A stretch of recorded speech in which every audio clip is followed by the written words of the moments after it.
Para hadirin, para jamaah salat Jumat Masjid Baitur Ridwan yang berbahagia.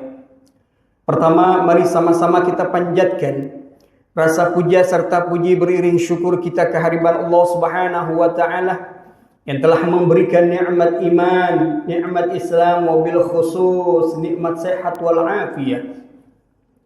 Alhamdulillah wa syukurillah, dengan nikmat yang Allah limpahkan pada kita semua, kembali kita dapat hadir di masjid yang kita cintai ini dalam rangka mendekatkan diri kita kepada Allah Subhanahu wa taala. Penuh harapan dan doa kita, mudah-mudahan segala amal ibadah yang sudah kita lakukan, yang akan kita lakukan, yang besok kita lakukan senantiasa, amal ibadah kita Allah jadikan amalan makbulan, amal yang benar-benar diterima oleh Allah Subhanahu wa taala.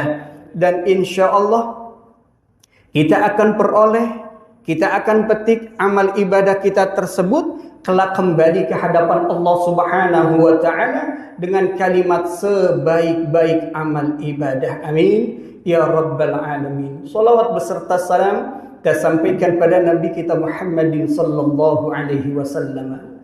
Hadirin jamaah Jumat rahimakumullah.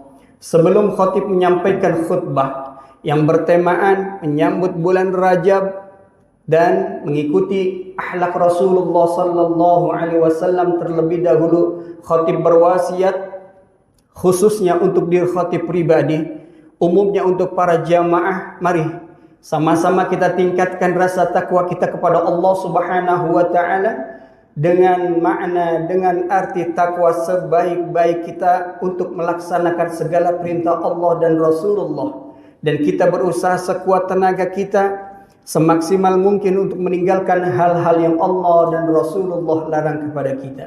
Hadirin jamaah Jumat rahimakumullah. Di hari Senin kemarin masuk banyak lewat medsos kita, lewat media sosial kita, yaitu ucapan kalimat ahlan wa sahlan fi syahril Rajab. Selamat datang bulan Rajab, melalui medsos kita, melalui status Instagram, Facebook, status WA dan lain sebagainya, ucapan-ucapan selamat datang bulan Rajab. Dan masuk juga lewat WA kita melalui doa-doa yang dilontarkan di bulan Rajab, doa dan solawat-solawat yang masuk lewat medsos kita, yaitu melalui Instagram kita dan lain sebagainya, doa-doa solawat-solawat masuk di bulan Rajab. Kenapa di bulan-bulan yang lain tidak ada ucapan kalimat demikian? Ini rasa syukur kita kepada Allah, rasa gembira kita kepada Allah Subhanahu wa taala bahwa bulan Rajab masuk di hari Senin dan kita menikmati, kita gembira datangnya bulan Rajab tersebut. Banyak keutamaan, keistimewaan di bulan Rajab. Salah satunya sering kita dengar daripada kiai, pada guru-guru kita, para ustaz kita mengajarkan satu doa kepada kita. Allahumma barik lana fi Rajab wa Sa'bana wa ballighna Ramadan. Yang artinya sangat dalam. Apa yang Rasulullah ajarkan kepada kita? Ya Allah, berikan keberkahan pada saya, baik umur saya, usia saya, keberkahan diri saya, keluarga saya, kerabat saya, tetangga saya, perusahaan saya, pabrik saya. Ya Allah, kami minta keberkahan di bulan Rajab dan keberkahan di bulan Sa'ban, dan sampaikanlah umur-umur kami di bulan suci Ramadan. Bukan hanya doa-doa, diajarkan oleh guru kita, diajarkan para alimil ulama kita. Kenapa? Keberkahan bulan Rajab, masuk keberkahan bulan Sa'ban, dan masuk bulan suci Ramadan. Sampai Rasulullah mengajarkan pula, menyebutkan dalam hadisnya, beliau katakan, innar Rajab syahrullah, sesungguhnya bulan Rajab adalah bulan Allah Subhanahu wa taala, fa astaghfiru katsiratan, maka perbanyaklah oleh kalian akan istighfar. Mohon ampun, introspeksi diri. Apa yang kita introspeksi diri? Apa kewajiban yang sudah banyak kita lakukan, bahkan sebaliknya, atau kemaksiatan yang sudah kita lakukan? Termasuk bulan Rajab adalah bulan Allah Subhanahu wa taala. Wa Sa'ban syahri, kata Rasulullah, dan bulan Sa'ban adalah bulan aku. Fa astaghfiru min salawatihi fa aktsiru min salawatihi, maka perbanyaklah kalian berselawat kepada aku. Sesungguhnya nanti orang yang banyak berselawat kepada aku, ia akan lebih dekat kepada aku dan ia akan memperoleh syafaat dari aku. Amin ya rabbal. Wa dakhalal jannata, yaitu syahr ummati. Persiapkan kalian di bulan Rajab. Hidupkan kalian salawat di bulan Sa'ban dan persiapkan diri kamu semua di bulan suci Ramadan. Inna Ramadana syahru ummati. Beliau mengatakan bahwa sesungguhnya bulan Ramadan adalah bulan umatku. Hadirin jamaah sekalian yang berbahagia, banyak sekali keistimewaan di bulan Rajab, di antaranya yang masuk lewat medsos kita, melalui hadis Rasulullah, melalui YouTube para kiai, para ulama sudah menerangkan tentang keutamaan di bulan Rajab. Salah satunya, barang siapa yang berpuasa di bulan Rajab, maka Allah Subhanahu wa taala akan berikan pahala seakan-akan ia puasa 1 bulan penuh. Ada satu akhlak Rasulullah sallallahu alaihi wasallam yang ketika akhlak Rasulullah ketika itu sedang berada di Masjidil Haram. Dan ketika di Masjidil Haram, Rasulullah melihat tukang sapir, tukang minta-minta di depan pintu Masjidil Haram. Dan Rasulullah berkata dalam hatinya, apa beliau katakan? Ya Allah, itu tukang minta-minta dalam keadaan baju yang compang-camping. Itu tukang minta-minta dalam keadaan muka yang hitam, muka yang dekil, dalam keadaan rambut yang jimbal, dalam keadaan rambut yang keriting, dan dalam keadaan maaf-maaf yang menjijikan. Apa kata hati Rasulullah? Besok pagi saya mau sarapan dengan tukang sapir tersebut. Benar. Kalau cara kita habis sholat subuh, Nabi langsung cari tukang nasi uduk. Dia beli 1 bungkus. Dia samperin tukang minta-minta tersebut. Rasulullah mengucapkan, Assalamualaikum ya Abdullah. Tukang minta-minta enggak menjawab. Tukang minta-minta itu enggak menjawab Rasulullah karena dalam keadaan mata yang buta. Dalam keadaan mata yang buta penuh dengan rebek muka yang kusut. Tukang minta-minta bilang, man anta, siapa kamu? Ana Abdullah, saya adalah hamba Allah. Ma taf'ulu lihadza, mau ngapain kamu kemari? Dalam keadaan mata yang buta. Saya mau ngajak sarapan sama bapak, kalau bahasa kitanya. Apa kata tukang sapir tersebut? Dengan suara yang lantang dia bilang, hei hamba Allah, saya duduk di sini menjadi tukang minta-minta, di depan saya ada mangkok.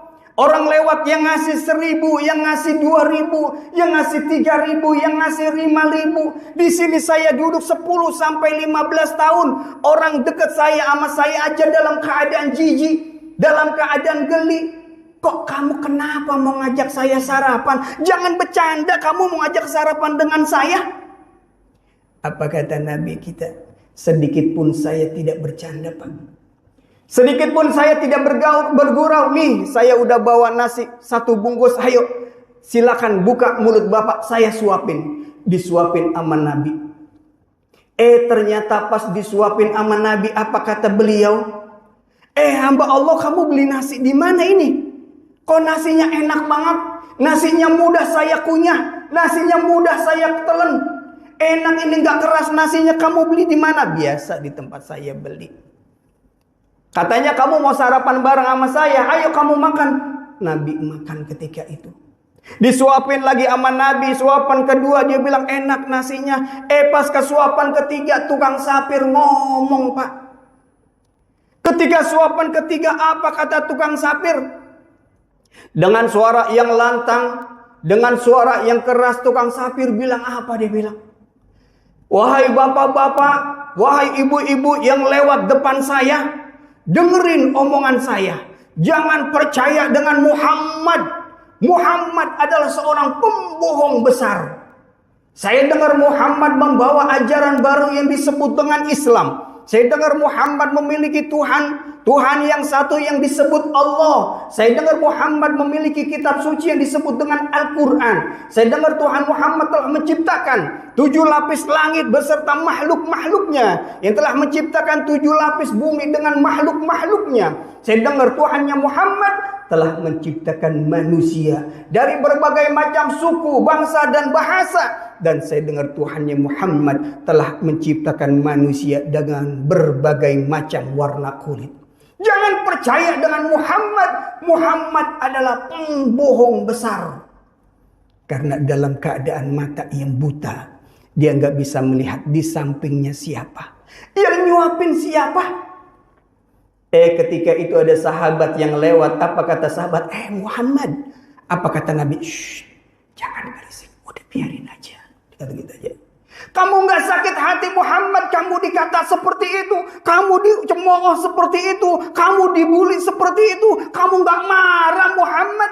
Sedikit pun saya tidak marah, wahai sahabat. Apa yang kamu harapkan dari tukang minta-minta tersebut?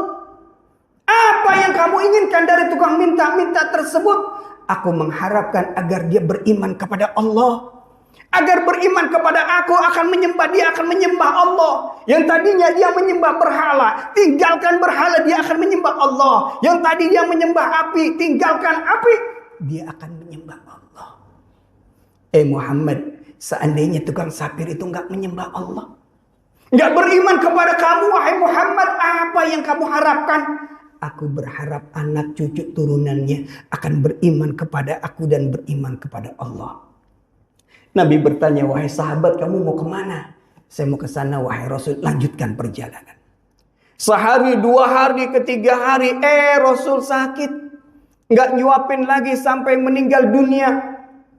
Pas setelah meninggal dunia, jamaah para sahabat datang dan mengantarkan Rasul ke makamnya. Ketika pulang dari kuburan, Abu Bakar sahabat tertua kembali kepada Rasulullah, berjumpa dengan istri Rasulullah, putri beliau.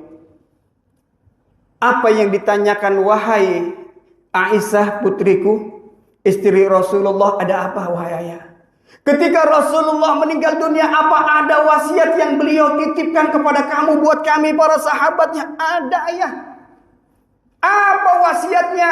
Wasiatnya pertama ayah, beliau menyampaikan, wahai Aisyah, nanti ketika aku tidak ada umur, aku kembali ke hadapan Allah Subhanahu wa ta'ala, tolong sampaikan wasiat aku. Pertama, lanjutkan perjuangan Islam.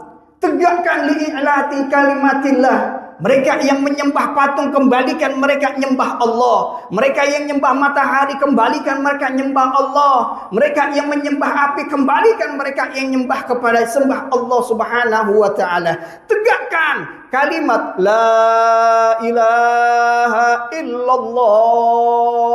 Tegakkan kalimat la ilaha illallah. Tiada Tuhan selain Allah, wahai Aisyah. Itu pesan Rasulullah, wahai ayah. Insya